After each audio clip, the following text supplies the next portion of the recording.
안녕하세요. 역사적인 시선, 역시 호쌤입니다. 오늘은 여러분들이 가장 궁금해하실 교사의 월급과 각종 수당에 대해서 낱낱이 파헤쳐 보도록 하겠습니다. 오늘 영상이 궁금하시다면 구독과 좋아요, 알림 설정까지 부탁드립니다. 바로 시작해 보겠습니다. 먼저 설명을 위해 2023년 12월 명세서를 보여드리겠습니다. 호봉은 16호봉이고 보직은 부장교사로 보겠습니다. 보시면 여러 가지 급여 내역이 적혀 있고 세금, 공제 내역도 적혀 있습니다. 그래서 급여 총액에서 세금과 공제 총액을 빼면 270만 원 정도가 나오게 됩니다. 그렇다면 우선 급여 내역에 있는 항목들을 각각 설명해 보고 여기에 적혀 있지 않은 내용들도 추가해서 빠르게 설명해 보겠습니다. 우선 본봉입니다. 교사의 본봉은 인터넷에 2024년 교사 호봉표만 검색하셔도 바로 뜨는데요. 2024년 본봉표를 보시면 저는 16호봉이니까 올해는 281만 9,900원을 받을 수 있겠네요. 참고로 말하면 사범대를 졸업하고 경력이 없으신 여자 선생님들은 9호봉부터 시작하니까 9호봉을, 남자 선생님들은 9 플러스 군대에 다녀온 기간을 더하시면 거의 10호봉부터 시작하시게 될 겁니다. 경력이 있으신 분들은 호봉이 더 추가될 수 있으니 따로 합산해 보시길 바랍니다. 다음은 정근수당 가산금인데요. 가산금을 이해하기 전에 먼저 정근수당을 설명드리겠습니다. 쉽게 얘기하면 정근수당은 1월, 7월에 들어오는 보너스라고 생각하시면 됩니다. 단 조건이 있는데요.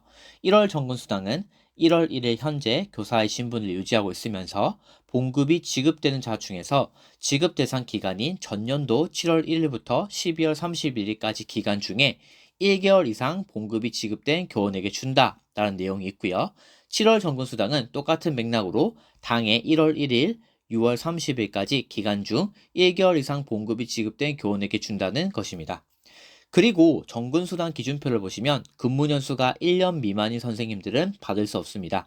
따라서 경력이 따로 없이 임용이 되신 신규 선생님들은 올해가 아니라 내년부터 받으실 수 있습니다. 그리고 매년마다 5%씩 올라서 10년 이상에는 50%까지 오르게 되는데요. 그 기준이 위에서 봤던 호봉의 본봉입니다. 즉 본봉이 높으면 정근수당도 많이 받을 수 있겠죠. 여기서 이런 질문을 하실 수 있을 것 같은데요. 제가 작년에 기간제를 했는데 받을 수 있나요? 제가 알기로는 직전 연도에 기간제를 하셨다면 받을 수 있는 걸로 알고 있습니다. 정근수당을 받으니 명세표에 있었던 정근수당 가산금을 설명해 본다면 1월, 7월에 받는 정근수당과는 다르게 정근수당 가산금은 매월 받을 수 있는 수당입니다. 작년인 2023년도만 하더라도 경력이 5년 미만인 교사는 대상자가 아니었는데 올해 2024년부터는 5년 미만인 선생님들도 받을 수 있게 되었습니다. 금액은 3만 원이라서 실망하실 수 있지만 수당 하나하나가 소중하기 때문에 좋은 소식이네요. 다음은 정액급식비입니다. 정액급식비도 2024년 인상에 대한 얘기가 있었지만 오르지 않고 그대로 동결이 된 것 같더라고요. 정액급식비는 따로 오르는 거 없이 월 14만 원을 받으실 수 있습니다. 물론 이 금액은 대부분 학교 급식비로 나가게 되실 겁니다. 그리고 그 아래에 있는 교직수당도 교장, 교감, 교사 등 모든 교원, 공무원들은 매월 25만 원 고정적으로 받는 수당입니다. 다음은 교직수당 가산금입니다. 교직수당 가산금은 가산금 1에서 10일까지 여러 가지 종류가 있는데요. 이 중에서 신규 선생님들이 눈여겨보아야 할 점들만 확인해 보겠습니다. 먼저 가산금 2는 보직수당으로 부장님들이 받는 수당이라고 생각하시면 됩니다. 가산금 3은 특수 선생님들이 눈여겨보아야 하는 수당이고 경우에 따라 가산금의 차이가 나고 있습니다. 가산금 4는 여러분들이 가장 많이 받게 될 수당인데 바로 담임수당입니다. 작년에는 월 13만 원에서 올해 월 20만 원으로 오르게 되었습니다. 가산금 6에서 11을 보시면 보건, 영양, 사서, 상담 선생님들께서 받으시는 가산금들이 정리되어 있습니다. 다음은 시간의 근무수당입니다. 시간의 근무수당은 정액분과 초과분으로 나눠져 있는데요. 정액분은 설명하면 복잡하지만 간단하게 말해서 한 달 동안 근무 일수가 15일 이상이면 10시간에 대한 초과 근무를 인정해서 주는 금액입니다. 초과 근무는 시간당 19호봉 이하의 교사는 11,710원, 20에서 29호봉은 13,007원, 30호봉 이상은 13,963원을 받게 되기 때문에 10시간 정액분은 11만 7,100원을 받게 됩니다. 그리고 초과분은 여러분들께서 일과 외 시간에 추가로 근무를 하게 되면 받게 되는 수당인데 하루에 1시간은 자동으로 공제가 되기 때문에 1시간을 남을 거라면 굳이 초과 근무를 올리실 필요가 없습니다.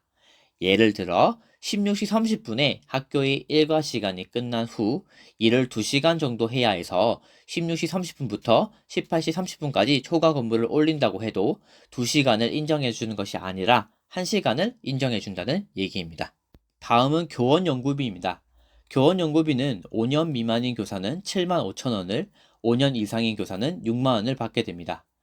교원연구비 또한 인상의 얘기가 있었지만 2024년에는 인상이 되지 않았습니다. 자, 이제는 명세표에 없는 명절비와 성과금을 얘기해 보겠습니다. 먼저 명절 휴가비는 설날과 추석에 해당하는 일에 전후 15일 이내에 받게 된 수당인데요. 본봉의 60%를 받게 됩니다. 가령 본봉이 200만 원이라면 200 곱하기 60%니까 120만 원을 받게 되는 겁니다. 명절은 1년에 2번 있으니 1년에 240만 원을 받게 되는 거죠. 다음은 성과급인데요.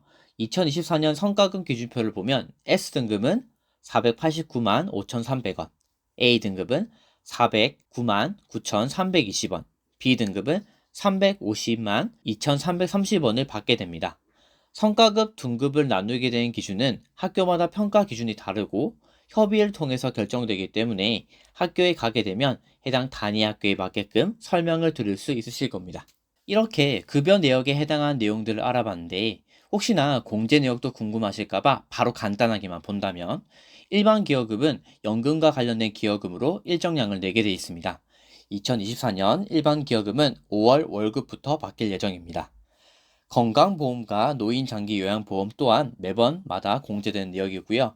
가장 아래에 있는 교직원 공제비는 제가 별도로 신청해서 나가고 있는 돈입니다. 교직원 공제에 관련된 내용은 따로 영상을 정리해서 알려드릴 텐데요. 쉽게 설명하면 교직원 공제에 적금을 넣고 있다고 생각하시면 됩니다. 간단하게 말해봤습니다. 오늘은 교사의 월급과 각종 수당에 대해서 알아보았습니다. 아직 저도 경력이 작기 때문에 제가 모르는 수당이 있을지도 모르지만 최대한 제가 아는 선에서 교사의 월급과 수당에 대해서 알아보았습니다. 앞으로도 역사, 교육과 관련된 다양한 컨텐츠를 올릴 예정이니 많은 관심 부탁드릴게요. 지금까지 역시 호쌤이었습니다.